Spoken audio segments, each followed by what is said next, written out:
It was nighttime. Along the narrow, winding road illuminated only by the headlights, Marc's old car was moving slowly. The clock had long passed midnight. The engine of the car was running with a monotonous hum, and as it tried to navigate each turn, the light from the headlights swayed back and forth on the muddy road. Marc was trying to maintain his composure, but his unease was growing. This forest was not a curse or a secret to him, but something was wrong, and he could feel it.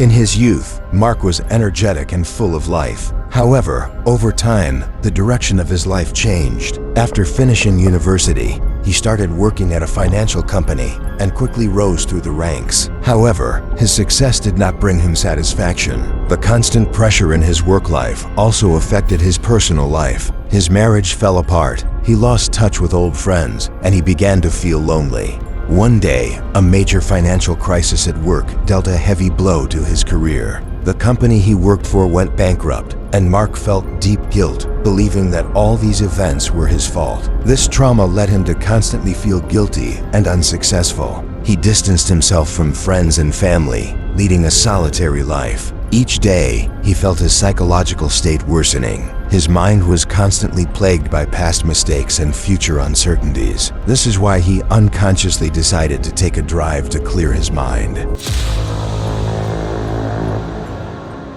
Marc decided to take a drive to escape the stress and anxiety of the day.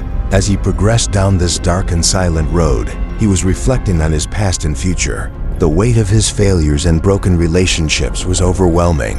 He hoped to find some relief on the road and distract himself. As the car made its way through the forest, Marc briefly noticed the surrounding scenery. The trees cast enormous shadows under the headlights. The road was illuminated only by the light of the headlights, shrouded in deep silence. Marc, lost in this silence, continued to drive without much awareness. The light from his headlights illuminated the paths extending into the forest's depths. He wanted to forget himself for a while. However, this silence, rather than being soothing, had become even more unsettling. When Marc reached the entrance of St-Mort Forest, he noticed an old rusted sign at the edge of the forest.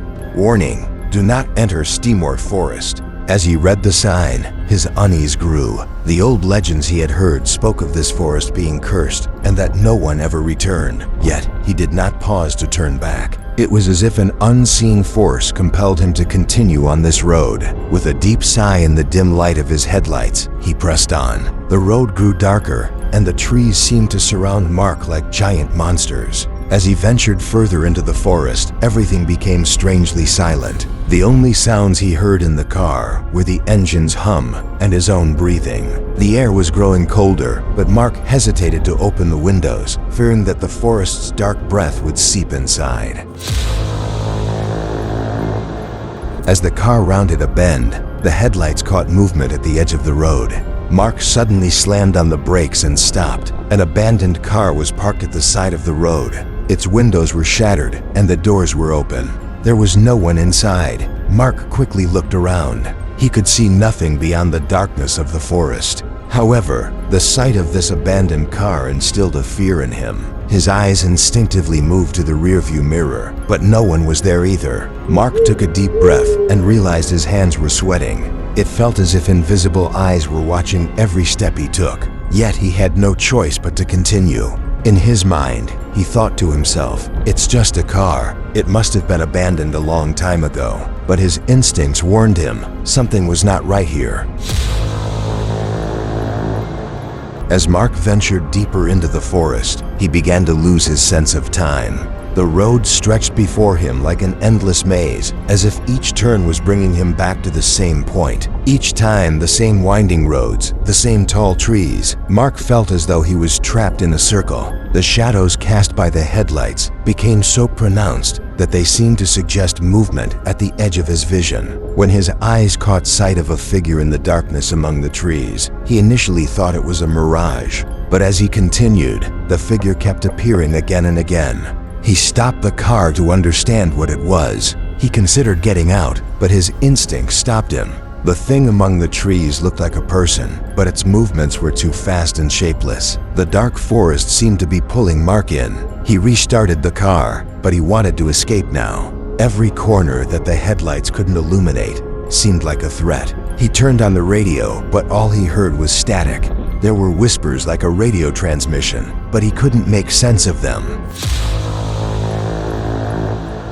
Marc was drenched in sweat behind the wheel. The car's headlights flickered momentarily. Squinting, he focused on the road. His only aim was to get out of this dark forest as soon as possible. However, each turn drew him deeper. Meanwhile, he began to hear a faint whispering inside the car. At first, he attributed the sound to the engine, but no, it wasn't the engine. It sounded like human voices. Marc quickly glanced at the rearview mirror again. The back seat was empty, but shortly after, the whispers inside the car grew louder. It was as if dozens of people were speaking, but the words were indistinguishable. Fragmented phrases like, "You shouldn't be here," "Turn back," echoed in his ears. Yet, every time he looked, the car was empty.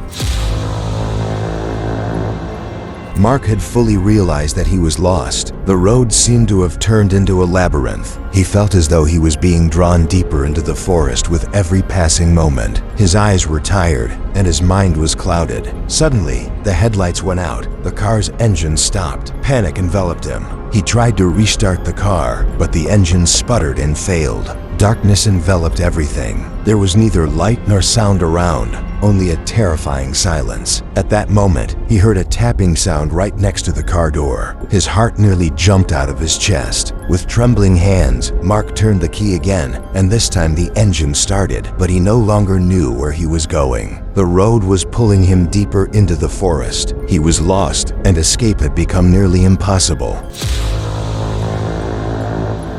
The whispers began again. This time they were much closer and more threatening. Marc drove without taking his eyes off the road, but he felt as though someone was in the car with him.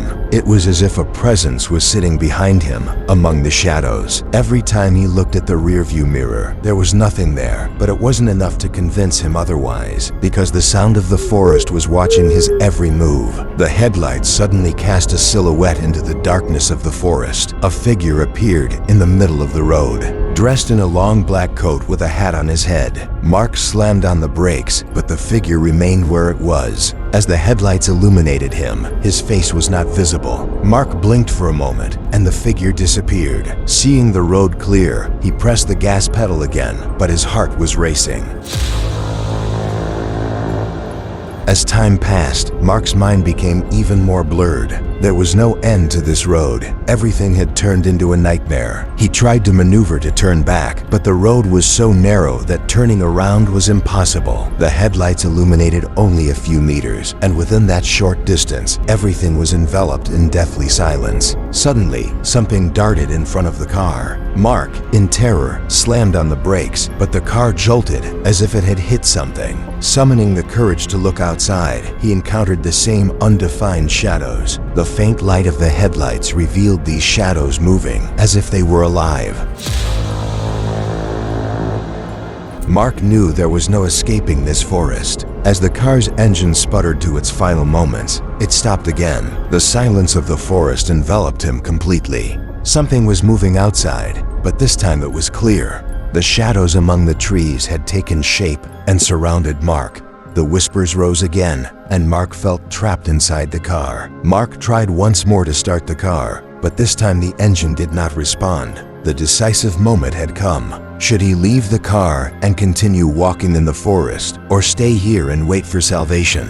However, the whispers and movements from the depths of the forest had already made his decision. He closed his eyes inside the car and waited for everything to end. From that day on, no one saw or heard from Marc. Only a few people who entered the forest found his abandoned car. His story began to be whispered among the villagers.